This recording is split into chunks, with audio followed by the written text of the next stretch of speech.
Baik, sebelumnya Assalamualaikum warahmatullahi wabarakatuh. Perkenalkan, nama saya Ibrahim Mustika dengan NIM 235337791. Pada video kali ini saya akan lanjutkan materi yaitu modul 4 lab yang berjudul lapisan fisik. Langsung saja menuju ke poin 4.0.1. Itu mengapa saya harus mengambil modul ini. Welcome to physical layer. Lapisan fisik model OSI berada di bagian bawah tumpukan. Lapisan ini merupakan bagian dari lapisan akses jaringan TCP atau IP. Tanpa lapisan fisik, Anda tidak akan memiliki jaringan. Modul ini menjelaskan secara terperinci 3 cara untuk terhubung ke lapisan fisik. Aktivitas dan lab packet tracer akan memberi Anda keyakinan yang Anda butuhkan untuk memasang kabel jaringan Anda sendiri. Mari kita mulai. Lanjut ke poin 4.2. Apa yang akan dipelajari dalam modul ini yaitu modul lapisan fisik. Tujuan menjelaskan bagaimana protokol lapisan fisik, layanan dan media jaringan mendukung komunikasi lintas jaringan data. Untuk judul topik dan topik tujuan bisa dilihat pada poin 4.0.2. Lanjut ke poin 4.1 yang berjudul koneksi fisik. Jenis koneksi fisik yang digunakan bergantung pada pengaturan jaringan. Misalnya, di banyak kantor perusahaan, karyawan memiliki komputer desktop atau laptop yang terhubung secara fisik melalui kabel ke saklar bersama. Jenis pengaturan ini adalah jaringan kabel. Data ditransmisikan melalui kabel fisik. Selain koneksi kabel, banyak bisnis juga yang menawarkan koneksi nirkabel untuk laptop, tablet, dan ponsel pintar. Dengan perangkat nirkabel, data ditransmisikan menggunakan gelombang radio. Konektivitas nirkabel sudah umum karena individu dan bisnis sama-sama menemukan kelebihannya. Perangkat pada jaringan nirkabel harus terhubung ke titik akses AP nirkabel atau router nirkabel yang seperti ditunjukkan pada gambar. Pada gambar ini bisa disebut yaitu router nirkabel.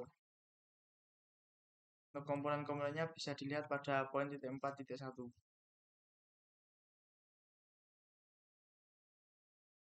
Lanjut ke lapisan fisik. Lapisan fisik OSI menyediakan sarana untuk mengangkut bit yang membentuk bingkai lapisan tautan data melalui media jaringan. Lapisan ini menerima bingkai lengkap dari lapisan tautan data dan mengkodekannya sebagai serangkaian sinyal yang dikirimkan ke media lokal. Bit yang dikodekan membentuk bingkai diterima oleh perangkat akhir atau perangkat perantara.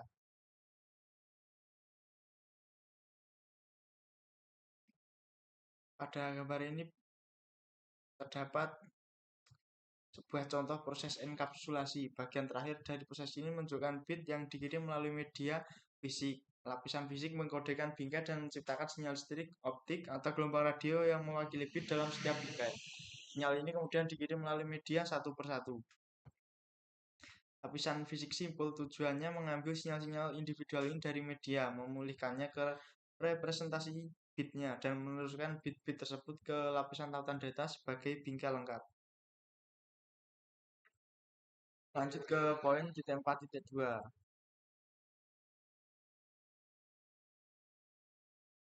Pada topik sebelumnya, Anda memperoleh gambaran umum tingkat tinggi tentang lapisan fisik dan tempatnya dalam jaringan. Topik ini membahas lebih dalam tentang hal-hal spesifik tentang lapisan fisik. Ini mencakup komponen dan media yang digunakan untuk membangun jaringan, serta standar yang diperlukan agar semuanya berfungsi bersama. Protokol dan operasi lapisan OSI atas dilakukan menggunakan perangkat lunak yang dirancang oleh insinyur perangkat lunak dan ilmuwan komputer. Layanan dan protokol dalam rangkaian TCP atau IP ditetapkan oleh Internet Engineering Task Force atau yang disebut dengan IETF. Lapisan fisik terdiri dari sirkuit elektronik, media, dan konektor yang dikembangkan oleh para insinyur. Oleh karena itu, sudah sepantasnya standar yang mengatur perangkat keras ini ditetapkan oleh organisasi teknik listrik dan komunikasi yang relevan. Ada banyak organisasi internasional dan nasional, organisasi pemerintah yang mengatur dan perusahaan swasta yang terlibat dalam menetapkan dan memelihara standar lapisan fisik. Misalnya, standar perangkat keras, media, pengodean, dan persinyalan lapisan fisik ditetapkan dan diatur oleh organisasi standar berikut. Untuk daftar organisasinya bisa dilihat pada poin 4.2.1. Lanjut ke poin 4.2.2 yaitu komponen fisik. Standar lapisan fisik membahas 3 area fungsional, yaitu komponen fisik, pengkodean, dan pemberian sinyal. Komponen fisik adalah perangkat keras elektronik, media, dan konektor lain yang mengirimkan sinyal yang mewakili bit. Komponen perangkat keras seperti NIC, antarmuka dan konektor, bahan kabel, dan desain kabel semuanya ditetapkan dalam standar yang terkait dengan lapisan fisik. Sebagai port dan antarmuka pada router Cisco 1941 juga merupakan contoh komponen fisik dengan konektor dan pinout tertentu yang dihasilkan dari standar. Lanjut ke poin 4.2.3 yaitu pengkodean. Pengodean atau penyajian baris adalah metode untuk mengubah aliran data menjadi kode yang telah ditentukan sebelumnya. Kode adalah pengelompokan bit yang digunakan untuk memberikan pola yang dapat diprediksi, yang dapat dikenali oleh pengirim dan penerima. Dengan kata lain, pengkodean adalah metode atau pola yang digunakan untuk merepresentasikan informasi digital. Ini mirip dengan cara kode Morse mengkodekan pesan menggunakan serangkaian titik dan garis. Misalnya, penyajian Manchester merepresentasikan bit 0 dengan transisi tegangan tinggi ke rendah, dan bit 1 direpresentasikan sebagai transisi tegangan rendah ke tinggi. Contoh penyajian Manchester diilustrasikan dalam gambar. Untuk gambarnya bisa dilihat pada poin 4.2.3 di pada layar ini.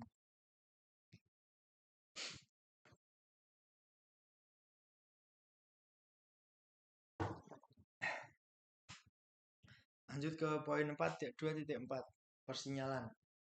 Lapisan fisik harus menghasilkan sinyal listrik, optik, atau kabel yang mewakili 1 dan 0 pada media.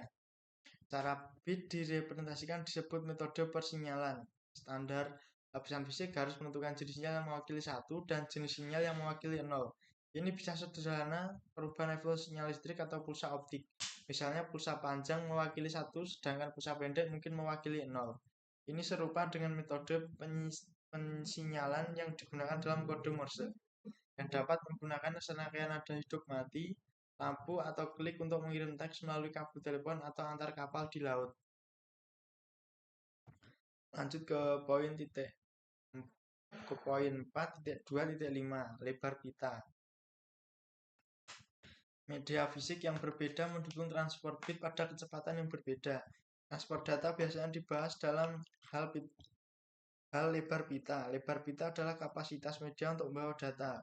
Lebar pita digital mengukur jumlah data yang dapat mengalir dari satu tempat ke tempat lain dalam jangka waktu tertentu.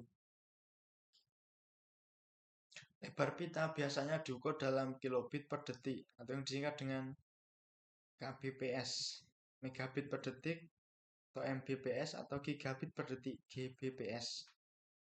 Lebar pita terkadang dianggap sebagai kecepatan bit, namun ini tidak akurat. Misalnya dalam Ethernet 10 megabit dan 100 megabit dikirimkan pada kecepatan listrik.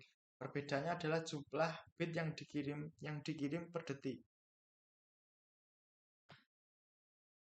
Lanjut ke poin 4.2.6 terminologi bandwidth.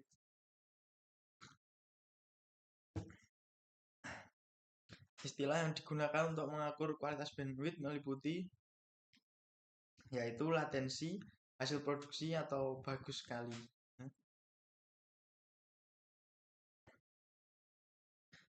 Latensi merujuk pada jumlah waktu termasuk penundaan yang dibutuhkan data untuk berpindah dari satu titik ke titik lainnya. Hasil produksi, throughput, merupakan ukuran transfer bit melintasi media selama periode waktu tertentu. Yang terakhir ada bagus sekali. Ada pengukuran ketiga untuk menilai transfer data yang dapat digunakan. Pengukuran ini sebagai goodput. Goodput adalah ukuran data yang dapat digunakan yang ditransfer selama periode waktu tertentu. Goodput adalah throughput dikurangi overhead lalu lintas untuk membuat sesi pengakuan enkapsulasi dan bit yang ditransmisikan ulang. Goodput selalu lebih rendah daripada throughput, yang umumnya lebih rendah daripada bandwidth.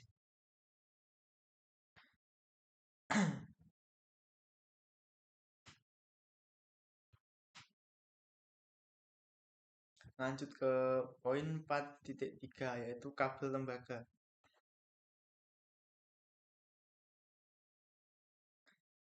Kabel tembaga merupakan jenis kabel yang paling umum digunakan dalam jaringan saat ini. Bahkan kabel tembaga bukan hanya satu jenis kabel. Ada 3 jenis kabel tembaga yang masing-masing digunakan dalam situasi tertentu. Jaringan menggunakan media tembaga karena murah, mudah dipasang, dan memiliki resistansi rendah terhadap arus listrik. Namun, media tembaga dibatasi oleh jarak dan gangguan sinyal. Lanjut ke poin 4.3.2, jenis-jenis kabel tembaga.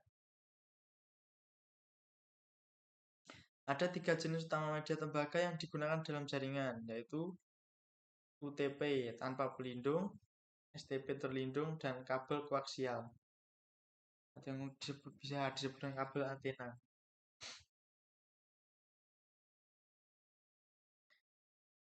Kabel UTP, Unshielded Wire.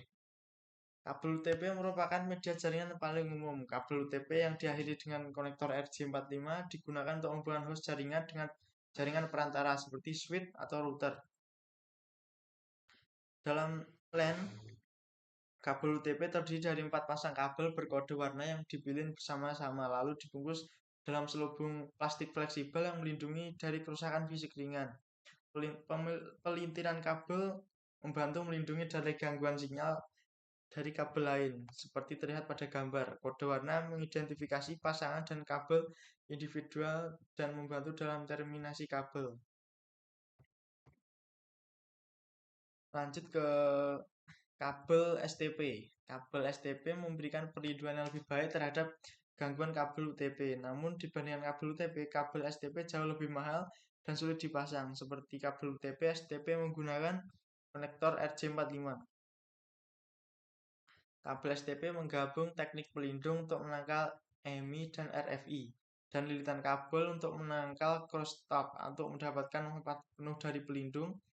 Kabel STP diakhiri dengan konektor data STP berpelindung khusus. Jika kabel tidak diarde dengan benar, pelindung dapat berfungsi sebagai antena dan menangkap sinyal yang tidak diinginkan. Lanjut ke kabel koaksial. Kabel koaksial atau yang disingkat koaks mendapatkan nama dari fakta bahwa terdapat 2 konduktor yang terbagi sumbu yang sama, seperti yang ditunjukkan pada gambar. Untuk gambarnya bisa dilihat pada poin 4.3.5.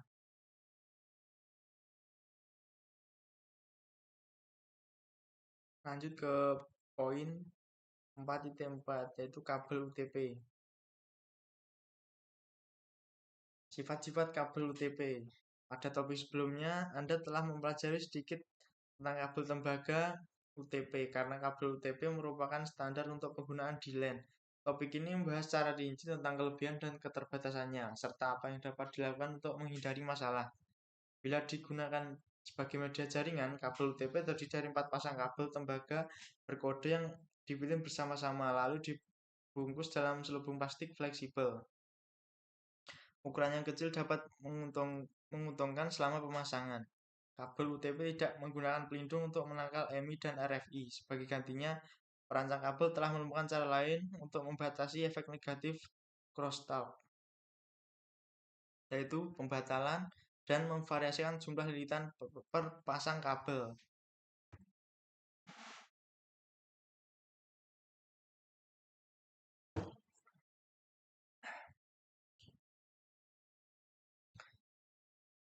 Lanjut ke poin 4.4.2, standar dan konektor kabel UTP.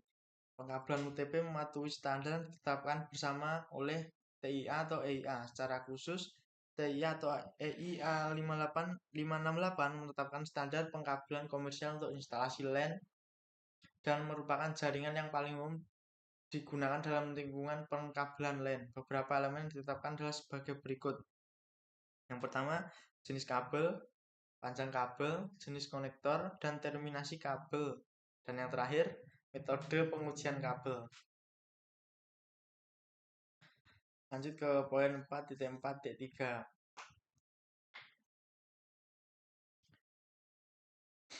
Kabel UTP, strike, drop, dan crossover. situasi yang berbeda mungkin mengharuskan kabel UTP disambungkan sesuai dengan konvensi penyambungan yang berbeda. Ini berarti bahwa setiap kabel dalam kabel harus disambungkan dalam urutan yang berbeda ke set pin yang berbeda dalam konektor RJ45. Berikut ini adalah jenis kabel utama yang diperoleh dengan menggunakan konvensi pengkabelan tertentu. Dan yaitu yang pertama Ethernet Strike. Jenis kabel yang paling umumnya digunakan untuk menghubungkan host ke switch dan switch ke router. Intinya untuk jenis perangkat yang berbeda. Selanjutnya ada Ethernet crossover. Kabel yang digunakan untuk menghubungkan perangkat yang serupa, misalnya untuk menghubungkan switch ke switch, host ke host, atau router ke router. Lanjut ke poin 4.5.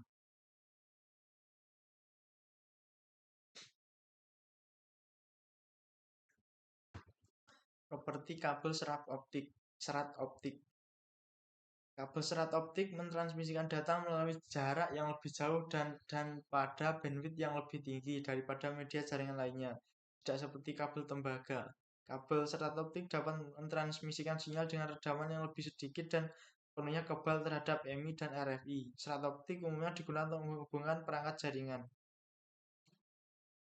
Serat optik adalah untayan kaca murni yang fleksibel tetapi sangat tipis dan transparan, tidak lebih besar dari rambut manusia. Bit dikodekan pada serat sebagai impuls cahaya. Kabel serat optik berfungsi sebagai pemandu gelombang atau pipa cahaya untuk mentransmisikan cahaya antara kedua ujung dengan kehilangan sinyal yang minimal. Lanjut ke poin 4.5.2 yaitu jenis media serat. Kabel serat optik secara umum diklasifikasikan menjadi dua jenis, yaitu serat mode tunggal atau serat multimode.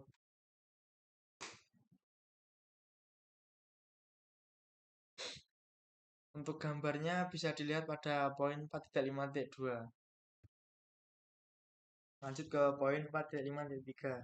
Penggunaan kabel serat optik. Kabel serat optik sekarang digunakan dalam 4 jenis industri, yaitu jaringan perusahaan, fiber to the home, jaringan jarak jauh, dan jaringan kabel bawah laut. Lanjut ke konektor serat optik. Konektor serat optik digunakan untuk mengakhiri ujung serat optik. Tersedia berbagai macam konektor serat optik. Perbedaan utama di antara jenis konektor adalah dimensi dan metode penyambungan. Perusahaan memutuskan jenis konektor yang akan digunakan berdasarkan peralatan mereka. Lanjut ke poin 4.5.5. Kabel PET serat optik. Kabel PET fiber diperlukan untuk menghubungkan perangkat infrastruktur. Penggunaan warna membedakan antara kabel PET mode tunggal dan multimode. Jaket kuning untuk melindung untuk kabel fiber mode tunggal dan oranye atau aqua untuk kabel fiber multimode. Untuk contoh gambarnya bisa dilihat pada poin 4.5.5. Lanjut ke poin 4.5.6 yaitu serat versus tembaga. Ada banyak keuntungan menggunakan serat optik dibandingkan kabel tembaga. Tabel berikut menyoroti beberapa perbedaan tersebut. Perbandingan kabel UTP dan fiber optik. Dalam tabel ini yaitu berisi masalah implementasi kabel UTP dan kabel serat optik. Kabel serat optiknya untuk mendefinisikan kecepatan sebuah kabelnya, kecepatan transfer datanya.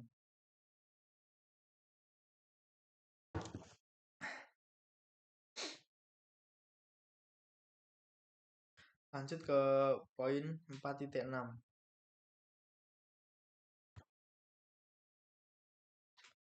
Properti media nirkabel. Media nirkabel membawa sinyal elektromagnetik yang mewakili digit biner komunikasi data menggunakan frekuensi radio atau gelombang mikro. Media nirkabel menyediakan opsi mobilitas terbaik dari semua media dan jumlah perangkat yang mendukung nirkabel terus meningkat. Nirkabel kini menjadi cara utama pengguna terhubung ke jalan rumah dan perusahaan. Berikut adalah beberapa keterbatasan nirkabel, yaitu yang pertama, area jangkauan, kedua gangguan keamanan, dan yang terakhir yaitu media bersama.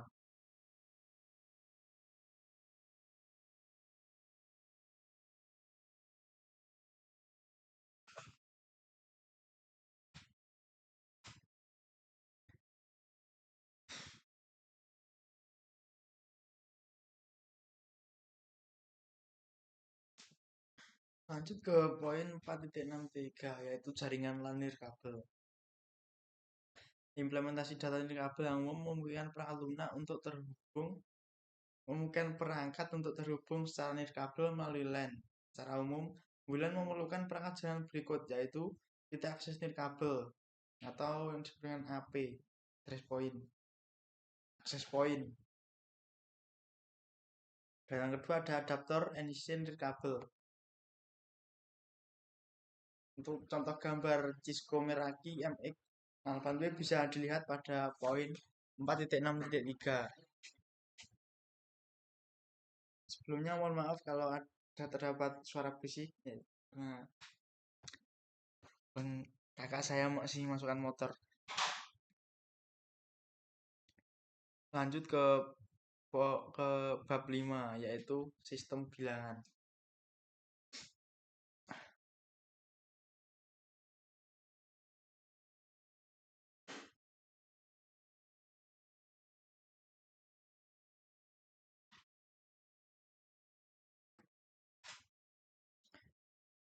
Mengapa saya harus mengambil modul ini? Selamat datang di sistem angka. Coba tebak. Ini adalah alamat IPv versi 4 32 bit dari sebuah komputer dalam jaringan, yaitu 11000000 titik. Selanjutnya, alamat ini ditampilkan dalam bentuk biner. Ini adalah alamat IP versi 4 untuk komputer yang sama dalam bentuk desimal bertitik. Jika angka biner ini diubah menjadi desimal, maka hasilnya adalah 192.168.10.10, di mana yang lebih disukai atau lebih mudah dibaca oleh manusia. Apa yang akan dipelajari dalam modul ini? Modul sistem bilangan. Tujuannya yaitu menghitung angka antara sistem desimal, biner, dan heksadesimal. Untuk judul topik dan tujuannya bisa dilihat pada poin 5.0.2.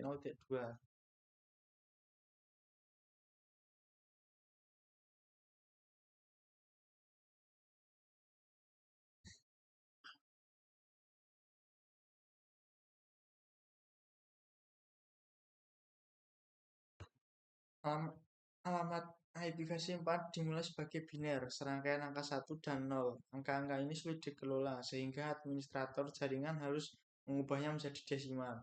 Topik ini menunjukkan beberapa cara untuk melakukannya. Biner adalah sistem penomoran yang terdiri dari 2 digit, yaitu hanya 0 dan 1, yang disebut bit. Sebaliknya, sistem penomoran desimal terdiri dari 10 digit yang terdiri dari digit 0 sampai 9. Biner penting untuk kita pahami karena host, server, dan perangkat jaringan menggunakan pengalamatan biner. Secara khusus, mereka menggunakan alamat IP versi 4 biner seperti yang ditunjukkan pada gambar untuk mengidentifikasi satu sama lain. Untuk gambarnya bisa dilihat pada poin 5.1.1. Lanjut ke poin selanjutnya. Pada poin ini terdapat video yang memperagakan cara mengonversi antara sistem penomoran biner dan desimal. Untuk video yang sendiri bisa dilihat pada poin 5.1.2. Lanjut saja ke poin 5.1.3 yaitu notasi posisi biner. Mempelajari cara mengonversi biner ke desimal memerlukan pemahaman tentang notasi posisi. Notasi posisi berarti bahwa suatu digit mewakili nilai yang berbeda tergantung pada posisi digit tersebut dalam urutan angka. Di sini Anda sudah mengetahui sistem penomoran yang paling umum, yaitu sistem notasi desimal dengan basis 10 yang berisi angka 0, 1, 2, sampai 9. Untuk sistem notasi posisi desimalnya bisa dilihat pada tabel pada poin 5.1.3.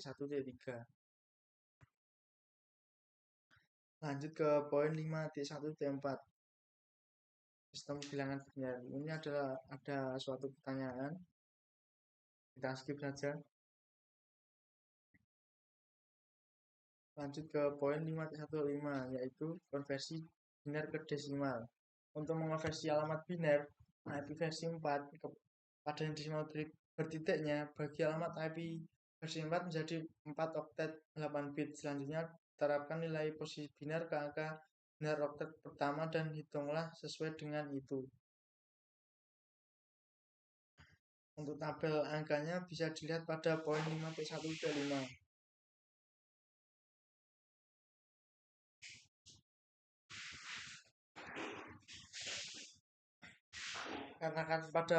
Dikarenakan pada poin ini terdapat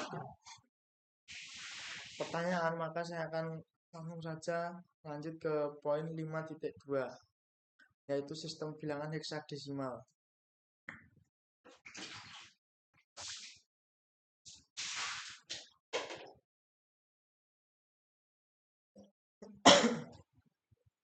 Sekarang Anda tahu cara mengonversi biner ke desimal dengan desimal ke biner.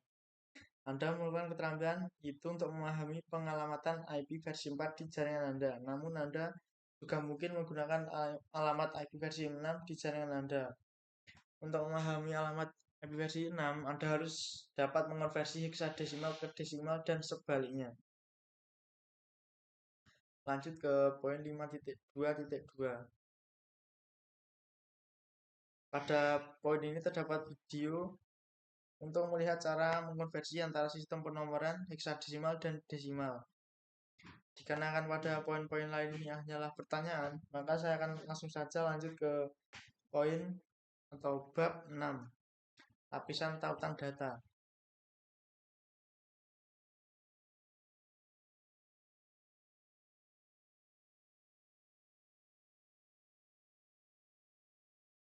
Selamat datang di data link layer. Setiap jaringan memiliki komponen fisik dan media yang menghubungkan komponen-komponen tersebut. Berbagai jenis media memerlukan informasi yang berbeda tentang data agar dapat menerimanya dan memindahkannya melalui jaringan fisik. Bayangkan seperti ini, bola golf yang dipukul dengan baik akan bergerak cepat dan jauh di udara. Bola golf juga dapat bergerak di air, tapi tidak secepat atau sejauh itu, kecuali jika dibantu oleh pukulan yang lebih kuat. Hal ini karena bola golf bergerak melalui media yang berbeda, yaitu udara, bukan air. Lanjut ke poin 6.1, yaitu tujuan dari lapisan tautan data. Lanjut ke poin selanjutnya, lapisan tautan data. Lapisan tautan data model USI atau lapisan 2 seperti yang ditunjukkan pada gambar menyiapkan data jaringan untuk jaringan fisik. Lapisan tautan data bertanggung jawab atas komunikasi kartu antarmuka jaringan NIC ke kartu antarmuka jaringan. Lapisan tautan data melakukan hal berikut. Yang pertama, memungkinkan lapisan atas mengakses media. Protokol lapisan atas sama sekali tidak mengetahui jenis media yang digunakan untuk meneruskan data. Yang kedua, menerima data, biasanya pakai 3 layer, dan merangkumnya ke dalam bingkai layer 2. Ketiga, mengontrol bagaimana data ditempatkan dan diterima pada media. Yang keempat, menukar bingkai antara titik akhir melalui media jaringan. Yang kelima, menerima data yang dienkapsulasi, biasanya paket lapisan 3 dan mengarahkannya ke protokol lapisan atas yang tepat. Dan yang terakhir, melakukan deteksi kesalahan dan menolak frame yang rusak.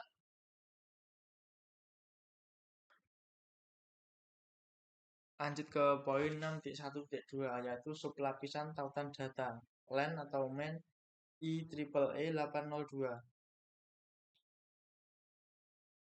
Standar IEEE 802 LAN dan MAN khusus untuk LAN Ethernet, LAN nirkabel WLAN, jaringan area pribadi nirkabel, dan jenis jaringan area lokal dan metropolitan lainnya. Lapisan tautan data IEEE 802 LAN atau MAN terdiri dari 2 sublapisan berikut, yaitu Logical Link Control atau LLC. Dan yang kedua ada Media Access Control atau yang disingkat dengan MAC.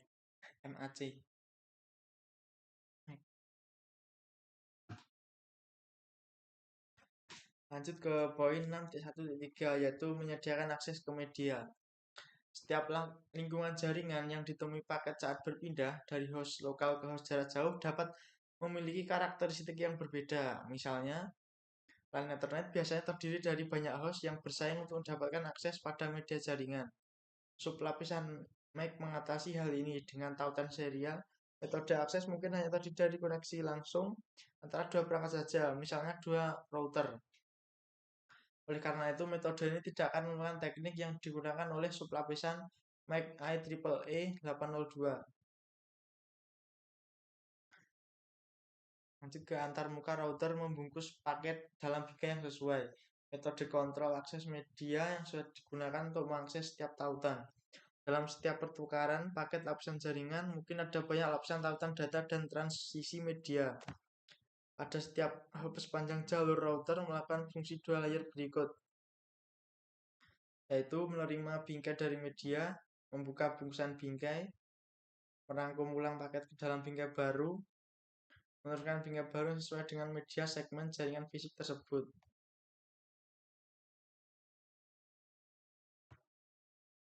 Lanjut ke poin 6.1.4, yaitu standar lapisan tautan data.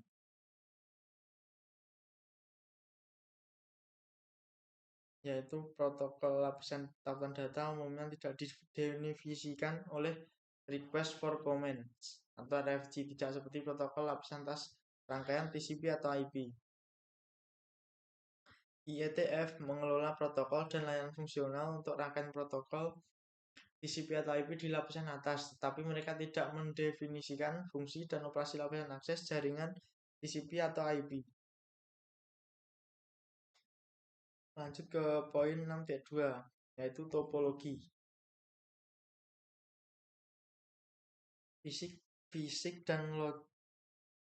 Topologi fisik dan logika. Topologi jaringan adalah pengaturan atau hubungan atau perangkat jaringan dan terinterkoneksi antara perangkat tersebut. Ada dua jenis topologi yang digunakan saat mendeskripsikan jaringan LAN dan WAN, yaitu yang pertama topologi fisik, dan yang kedua ada topologi logis. Lanjut ke poin 6.2.2, yaitu topologi WAN. Gambar berikut menggambarkan bagaimana WAN umumnya saling terhubung menggunakan tiga topologi WAN fisik umum. Untuk melihat topologinya bisa langsung menuju ke poin 6.2.2. Lanjut ke poin 6.2.3, yaitu topologi WAN titik ke titik. Topologi titik ke titik fisik menghubungkan dua node secara langsung, seperti yang ditunjukkan pada gambar. Dalam pengaturan ini, dua node tidak harus berbagi media dengan host lain. Selain itu, saat menggunakan protokol komunikasi serial seperti point-to-point protokol yang disingkat dengan triple P, sebuah node tidak harus membuat lapisan apapun tentang apakah frame yang masuk ditujukan untuknya atau node lain. Oleh karena itu, protokol tentang data logis bisa sangat sederhana. Karena semua frame pada media hanya dapat jalan ke atau dari dua node. Node merupakan menempatkan frame pada media di satu ujung dan frame tersebut diambil dari media oleh node di ujung lain dari rangkaian titik ke titik.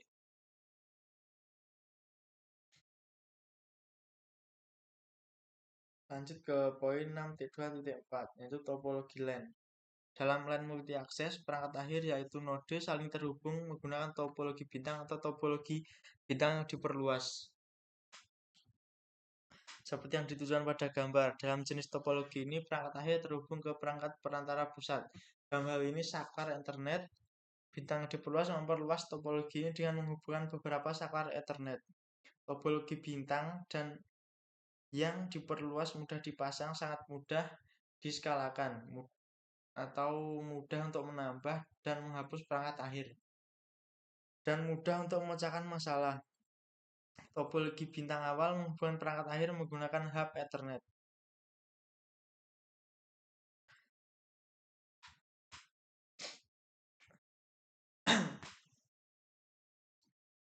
Lanjut ke poin 6.2.5 yaitu komunikasi half dan full duplex.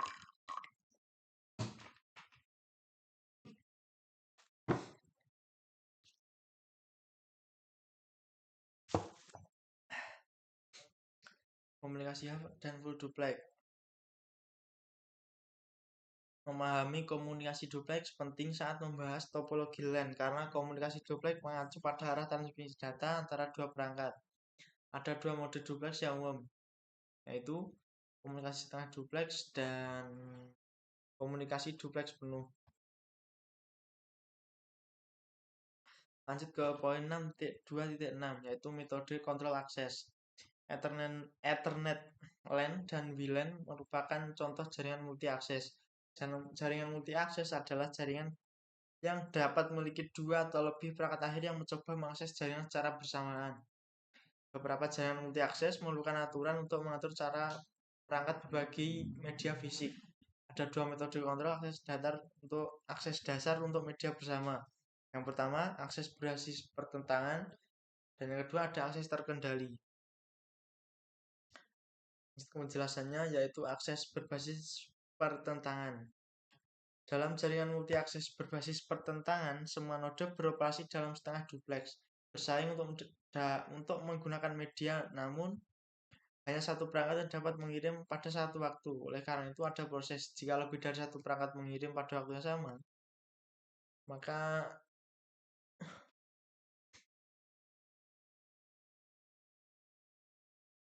contoh metode akses berbasis pertentangan meliputi berikut ini.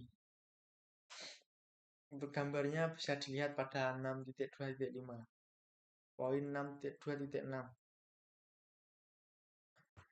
Akses terkendali. Dalam jaringan multi akses berbasis terkendali, setiap simpul memiliki waktunya tersendiri untuk menggunakan media. Jenis jaringan lama yang deterministik ini tidak efisien karena perangkat harus menunggu gilirannya untuk mengakses media. Contoh jaringan multi akses yang menggunakan akses terkendali meliput berikut ini, yaitu yang pertama sistem token warisan, yang kedua warisan ArcNet. Catatan penting, saat ini jaringan internet beroperasi dalam duplex penuh dan tidak memerlukan metode akses.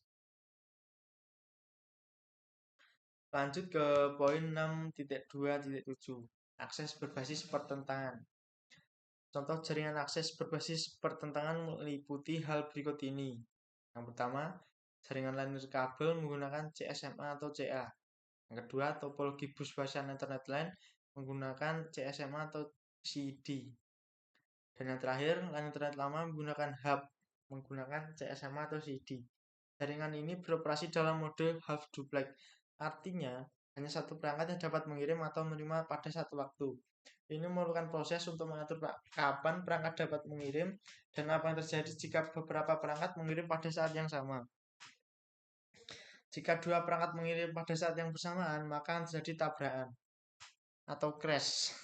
Untuk LAN Ethernet lama, kedua perangkat akan mendeteksi tabrakan pada jaringan. Ini adalah bagian deteksi tabrakan CD dari CSMA atau CD. NIC membandingkan data yang dikirim dengan data yang diterima, atau dengan mengenali bahwa amplitudenya lebih tinggi dari biasanya pada media. Data yang dikirim oleh kedua perangkat akan rusak dan perlu dikirim ulang. Untuk topologinya bisa dilihat pada poin 6.2.7. Lanjut ke poin 6.2.8, akses berbasis pertentangan. CMSA atau CA menggunakan metode yang mirip dengan CSMA atau CD untuk mendeteksi apakah media bersih. CSMA menggunakan teknik tambahan. Dalam lingkungan kabel, perangkat mungkin tidak dapat mendeteksi tabrakan. CMSA tidak mendeteksi tabrakan tetapi berupaya menghindarinya dengan menunggu sebelum mentransmisikan. Tiap perangkat yang mentransmisikan meletakkan durasi waktu yang diberikan untuk transmisi. Semua perangkat di kabelnya menerima informasi ini dan mengetahui berapa lama media tidak akan tersedia.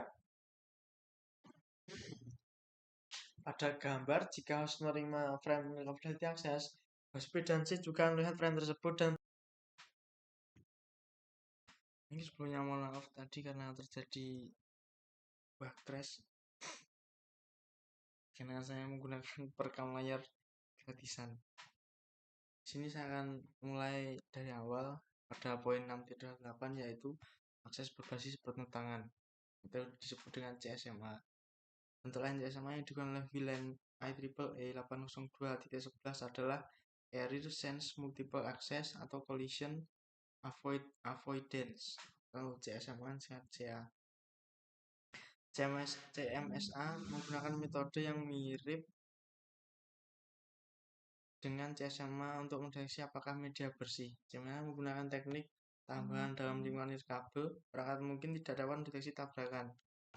CSMA tidak mengenali tabrakan, tetapi berupaya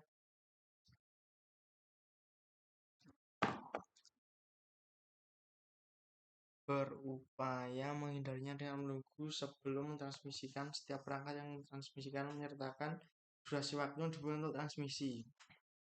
Semua perangkat nirkabel lainnya menerima informasi ini dan mengetahui berapa lama media tidak akan tersedia.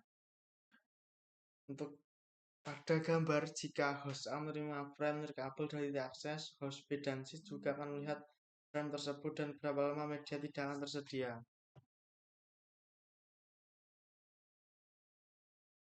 Dikarenakan poin selanjutnya yaitu berisi pertanyaan, maka saya akan lanjut ke poin 6.3, yaitu data link frame atau yang disebut dengan bingkai tautan data.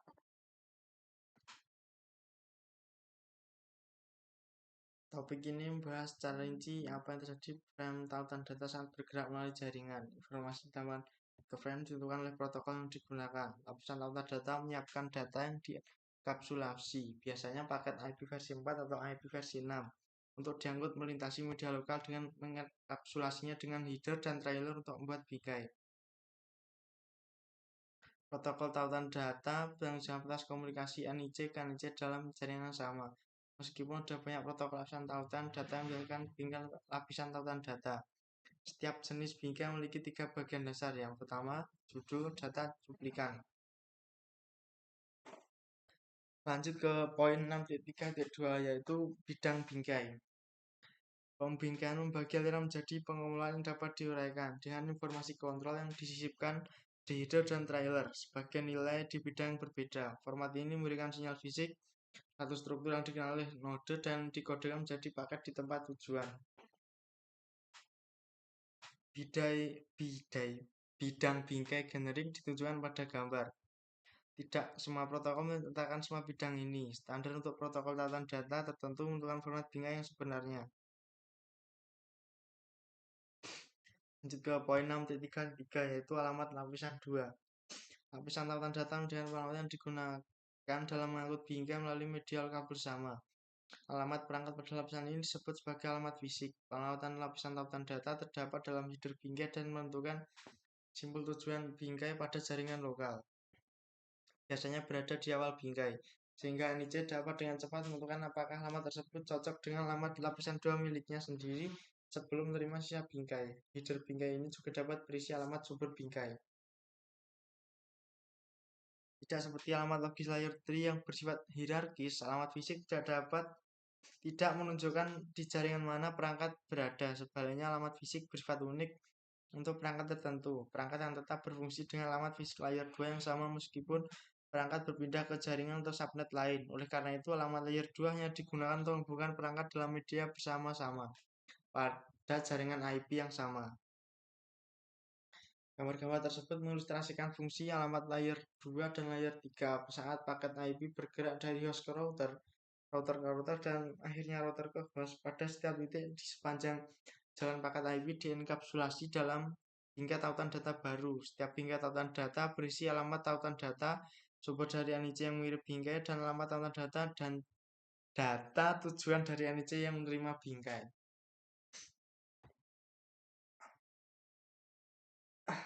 Untuk gambar-gambar ini mengilustrasikan fungsi alamat layer 2 dan layer 3. Untuk contoh gambarnya ini bisa dilihat pada poin 6.3.3.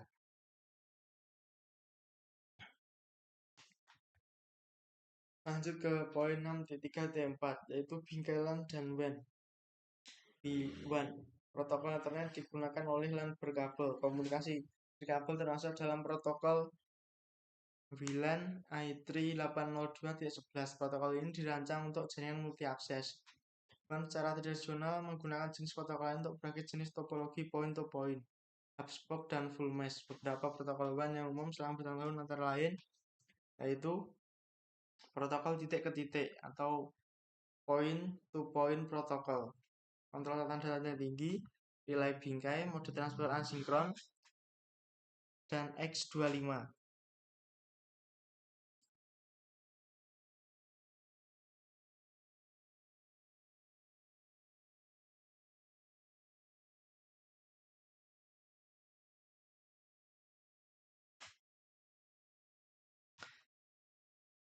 Dalam jaringan TCP atau IP, semua protokol OSI layer 2 bekerja dengan IP pada OSI layer 3. Namun, protokol layer 3 digunakan untuk bergantung pada topologi logis dan media fisik. Setiap protokol menjalankan kontrol akses media untuk topologi logis layer dan ditentukan. Ini berarti bahwa sebuah perangkat jaringan berbeda dapat bertindak sebagai node yang beroperasi pada lapisan tautan data saat menekan protokol ini. Perangkat ini mencakup NIC dan NIC ada komputer serta antarmuka pada router dan switch layer 2.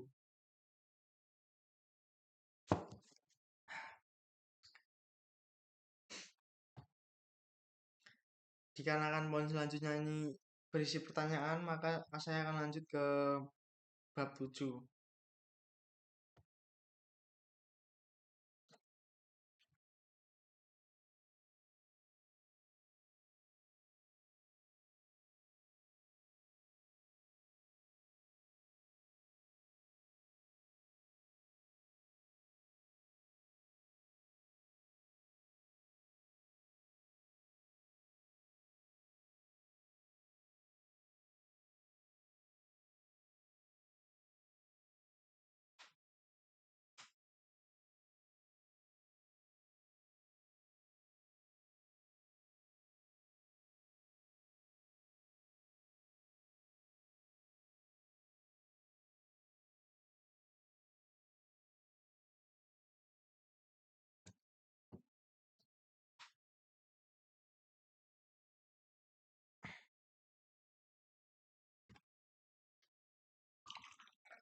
Mengapa saya harus mengambil modul ini? Jika Anda berencana untuk menjadi administrator jaringan atau arsitek jaringan, Anda pasti perlu tahu tentang internet dan peralihan internet. Dua teknologi LAN paling menonjol yang digunakan saat ini adalah internet dan WLAN. Internet mendukung peta lebar hingga 100 gigabit per second, yang menjelaskan popularitasnya. Modul ini berisi lab menggunakan Wireshark, di mana Anda dapat melihat bingkai internet, dan lab lain tempat Anda melihat mic perangkat jaringan. Ada juga beberapa video instruksional untuk membantu Anda lebih memahami Ethernet setelah menyelesaikan modul ini. Lanjut ke poin 7.1, yaitu enkapsulasi Ethernet. Ethernet merupakan salah satu dari teknologi LAN yang digunakan saat ini. Yang lainnya adalah LAN kabel atau yang disebut dengan WLAN. Ethernet menggunakan komunikasi kabel, termasuk twisted pair, sambungan secara optik, dan kabel koaksial. Ethernet beroperasi pada lapisan tautan data dan lapisan fisik. Ethernet merupakan keluarga teknologi jaringan terkenal dalam standar IEEE 802.2 dan 802.3. Ethernet mendukung peta lebar data berikut,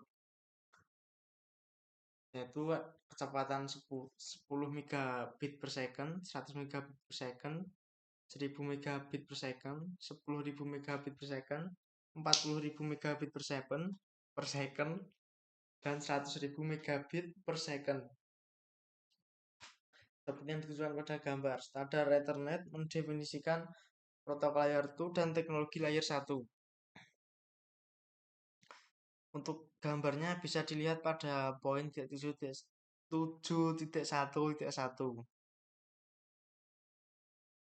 Lanjut ke poin 7.1.2, yaitu sublapisan tautan data. Protokol IEEE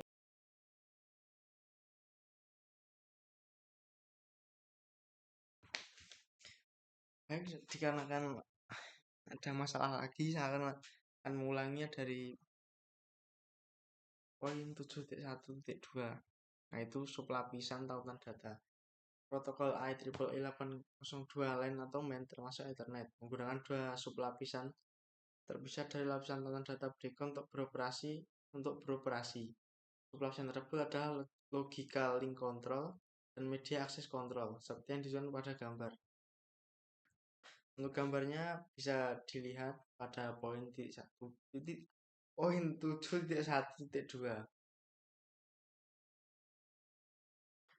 Lanjut ke poin 7.3 yaitu sublapisan MAC. Selain MAC berusaha atas data dan mengakses media kalkulasi data.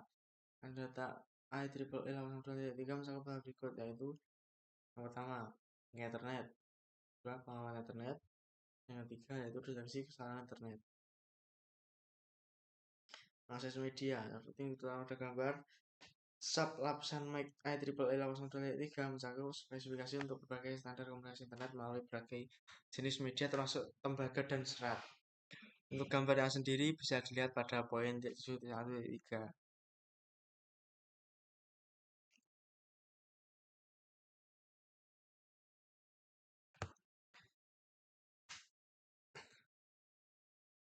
Ke poin 7.1.4 yaitu bidang bingkai internet. Ukuran bingkai ini adalah 64 byte dan ukuran maksimum yang diharapkan adalah 1518 byte. Ini mencakup semua byte dari bidang alamat MAC, tujuan hingga bidang urutan pemeriksaan bingkai FJS. Bidang ukuran tidak disertakan saat menjelaskan ukuran bingkai. Ukuran bingkai mungkin lebih besar jika ada persyaratan tambahan seperti penadaan VLAN. Penadaan VLAN berada di luar cakupan khusus ini. Setiap frame yang panjangnya kurang dari 64 byte dianggap sebagai fragmen tabrakan atau fragmen RAM dan secara otomatis dibuang oleh stasiun penerima. Frame dengan data lebih dari 1500 byte dianggap sebagai jumbo atau frame raksasa. Jika ukuran frame dikirim kurang dari minimum atau lebih dari maksimum, perangkat penerima akan membuang frame tersebut. Frame yang dibuang kemudian besar, kemudian hasil dari tabrakan sinyal yang tidak diinginkan. Frame tersebut dianggap tidak valid. Frame jumbo biasanya didukung oleh sebagian besar switch dan hanya fast Ethernet dan gigabit Internet. Gambar berikut menunjukkan setiap bidang dalam frame Ethernet. Lihat tabel untuk informasi lebih lanjut tentang fungsi setiap bidang.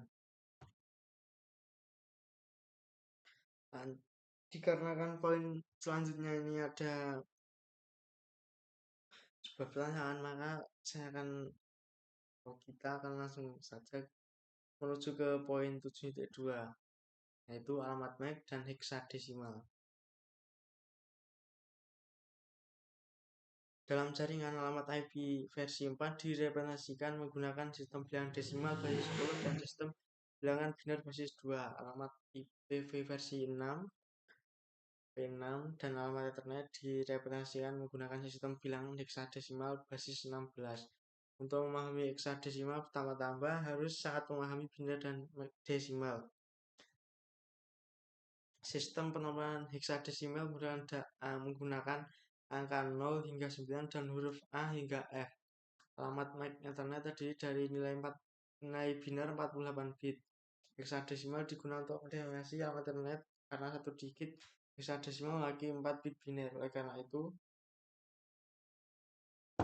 alamat MAC Ethernet 40 dapat dinyatakan hanya menggunakan 12 nilai heksadesimal. Angka tersebut membandingkan nilai desimal dan heksadesimal setara untuk biner 000 hingga 1111. Untuk tabel binernya ini bisa dilihat pada gambar 7.2.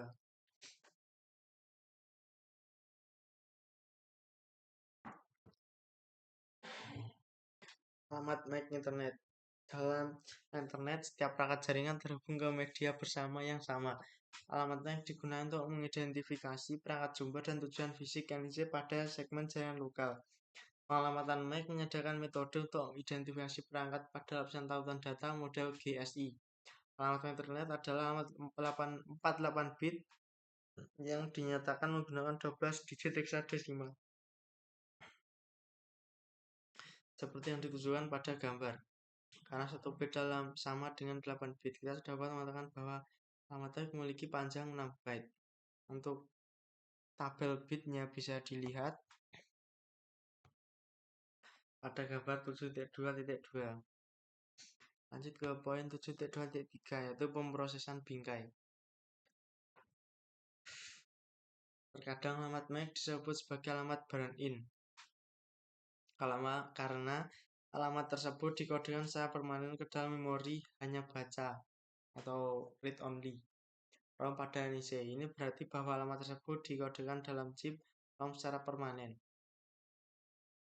Pada sistem operasi NIC dan PC modern, alamat MAC dapat diubah menjadi perangkat lunak. Hal ini berguna saat mencoba akses jaringan di filter berdasarkan BIA. Akibatnya, filter dalam jaringan lalu lintas berdasarkan alamat isaman sebelumnya. Saat komputer dinyalakan, NIC menyalin alamat MAC dari ROM ke RAM. Saat perangkat menerima pesan ke jaringan internet header menyalakan hal berikut. Pertama, alamat MAC sumber, dan kedua, alamat MAC tujuan.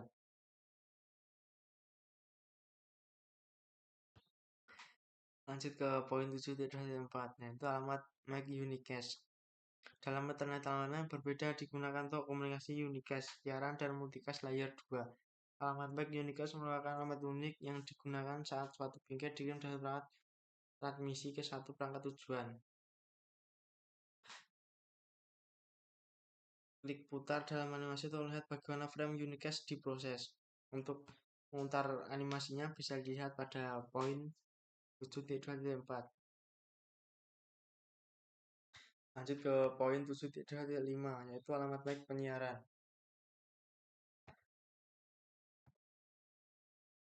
Frame siaran internet diterima dan diproses oleh setiap perangkat pada internet. Fitur-fitur siaran internet adalah sebagai berikut, yaitu memiliki alamat tujuan. Kedua, semua port switch Ethernet dibanjiri kecuali port masuk. Yang terakhir itu direkturkan oleh router. Jika data yang dienkapsulasi adalah paket siaran IP versi 4, berarti paket tersebut berisi alamat IP versi 4 tujuan yang memiliki semua angka 1 di bagian host. Penomoran dalam alat ini berarti bahwa semua host jaringan lokal tersebut akan menerima dan memproses paket tersebut. Untuk animasinya bisa dilihat pada poin 7.2.5. Lanjut ke poin 7.6 yaitu alamat MAC multicast.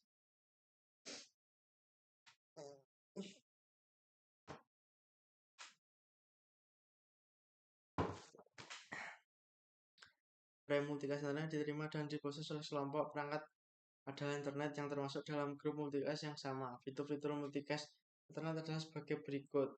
Yang pertama, ada alamat tujuan, ada alamat tujuan multicast. Semua port switch Ethernet dibanjiri kecuali port masuk. Dan terakhir, paket tersebut tidak diteruskan oleh router. Dikarenakan part selanjutnya ini adalah pertanyaan, maka saya lanjut ke poin 7.3, yaitu switch fundamental atau dasar-dasar switch.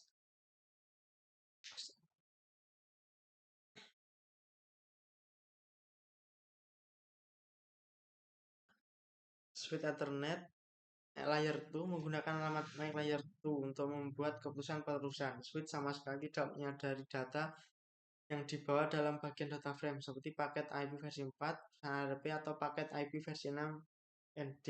Switch membuat keputusan penerusannya hanya berdasarkan alamat MAC Internet layer 2. Switch Ethernet memeriksa tabel alamat untuk membuat keputusan penerusan untuk setiap frame, tidak seperti hub internet yang lama mengulang bit dari semua kecuali port masuk. Pada gambar switch 4 port baru saja dinyalakan. Tabel tersebut menunjukkan tabel alamat yang belum mempelajari alamat MAC untuk keempat PC yang terhubung.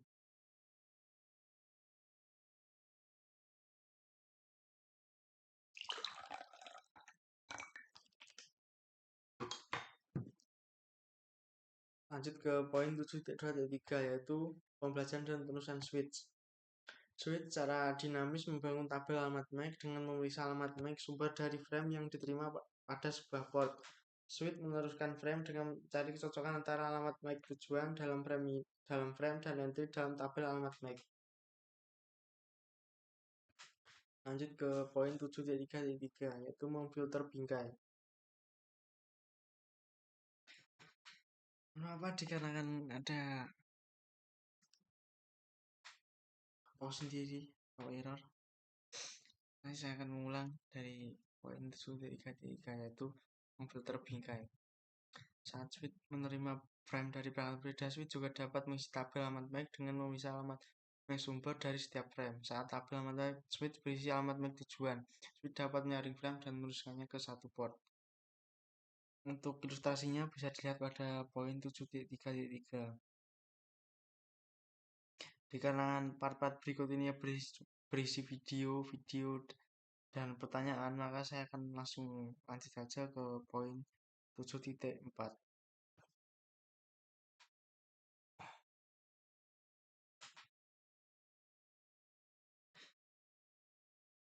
Yaitu metode penerusan bingkai pada switch Cisco. Switch menggunakan salah satu metode penerusan berikut untuk pengalihan data antara port jaringan. Yang pertama, pengalihan penyimpanan dan penerusan. Yang kedua, peralihan cartridge. Keuntungan besar dari pengalihan penyimpanan dan penerusan adalah ia menentukan apakah suatu bingkai memiliki kesalahan sebelum menyebarkan bingkai tersebut. Ketika kesalahan terdeteksi dalam bingkai, saklar membuang bingkai tersebut. Membuang bingkai yang memiliki kesalahan mulai jumlah lebar bit yang dikonsumsi data yang rusak. Lanjut ke poin 7.4.2 yaitu peralihan cartridge. Dalam pengalihan cartridge, saklar bertindak atas data segera setelah diterima. Bahkan jika transmisi belum selesai, saklar menyimpan sebagian frame untuk baca alamat MAC tujuan sehingga dapat menentukan ke port mana data harus diteruskan. Alamat MAC tujuan terletak di 6 bit pertama frame setelah pembukaan. Saklar mencari alamat MAC tujuan di tabel pengalihannya, menentukan port antarmuka keluar dan memasukkan ke frame tujuannya melalui port saklar yang ditunjuk. Saklar tidak melakukan pemeriksaan kesalahan apapun pada frame. Untuk animasinya bisa dilihat pada poin 7.4.2. Lanjut ke poin 7.4.2 yaitu buffering memori pada switch. Switch Ethernet dapat menggunakan teknik buffering untuk menyimpan frame sebelum meneruskannya. Buffering juga dapat digunakan saat pertujuan sibuk karena kongesti. Switch menyimpan frame hingga dapat ditransmisikan. Seperti yang ditujukan dalam tabel, ada dua metode buffering memori. Untuk metodenya bisa dilihat sendiri pada tabel yang terletak di poin 7.4.2. Lanjut ke poin 7.4.2, pengaturan duplex dan kecepatan. Dua pengaturan pada switch adalah pengaturan bandwidth, kadang-kadang disebut sebagai kecepatan, dan duplex untuk setiap port switch. Sangat penting bahwa pengaturan duplex dan bandwidth cocok antara port switch dan perangkat yang terhubung seperti komputer atau switch lain. Ada dua jenis pengaturan duplex yang digunakan untuk komunikasi pada jaringan internet. Yang pertama, duplex penuh, dan yang kedua ada setengah duplex.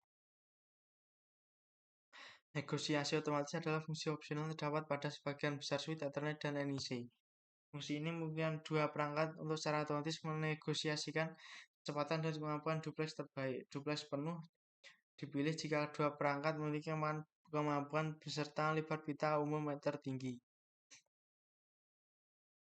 Untuk gambarnya bisa dilihat pada poin 7.4.4.